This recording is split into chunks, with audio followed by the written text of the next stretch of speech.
The AFLW has had a massive impact on women's football, says Emma Kearney, juggling 2 elite sports and 2 jobs is part of a standard week for Western Bulldogs midfielder and Melbourne Stars fast bowler Emma Kearney. Kearney's VFLW side Melbourne University was eliminated in the first week of that competition's final series, but her pre-season commitments with the Stars are well underway. The 27-year-old has a hectic schedule, teaching a Year 12 physical education class at Mount Alexander College in Flemington in Melbourne's inner northwest, while also working part-time at the AFL and coaching development. She also managed to fit in the NAB AFL Women's State of Origin match at Etihad Stadium on September 2, helping Victoria to an easy win over the Allies team. Before Melbourne Uni lost to the St Kilda Sharks, Kearney's nights were taken up by training footy at Arden Street Oval in North Melbourne and cricket at the MCG. "It's probably more mentally draining than physically," Kearney said. "Once in there, it's not too bad.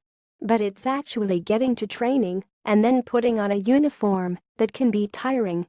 There are probably lots of single parents out there who are working 2 jobs, plus have kids to look after, so their life is probably a lot busier than mine. I don't have it all that bad. I'm loving what I'm doing, so I'm pretty lucky." Kearney was one of the stars of the first NAB AFL women's season, coming off a busy summer playing one-day cricket for Victoria, TWENTY20 for the Stars and pre-season training with the Bulldogs to form a devastating combination with Ellie Blackburn in the midfield. Despite the short AFLW season, just 7 weeks plus a grand final, Kearney said the new national competition had already started impacting women's football.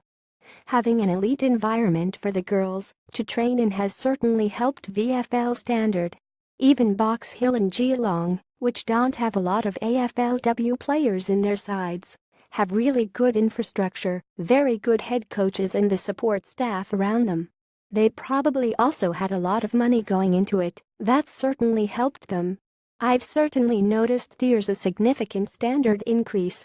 I know at my club Melbourne unit, we had over 200 girls registered to play at the season, up from 100. I reckon it's more gameplay that has improved. There's still a long way to go with skill, but when you think about it, a lot of the girls haven't played since they were 4. In 10 years' time, we'll see the skill level just explode. You already see the youth girls, their skills are phenomenal." Emma Kearney with Lauren Arnell in Victoria's big win over the Allies. Picture AFL photos. Kearney's work with the AFL ties nicely into her experience as a teacher. "I'm creating online resources and content for coaches of youth girls," she said. "Basically, it's helping either new coaches who have taken on girls' teams or male coaches who have only had male coaches or have only coached boys. It's about identifying differences and creating the right environment for girls."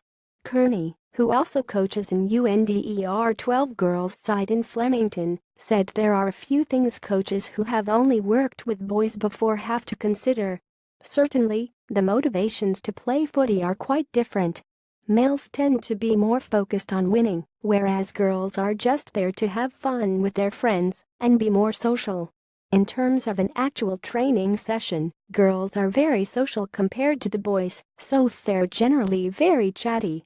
Despite the Bulldogs' AFLW players having scattered to teams around Melbourne, they have remained connected to the club during the off-season. "Our coach, Paul Groves, usually will send us vision from our VFL games that we can have a look at. If we want to go to him to get further feedback we can," Kearney said.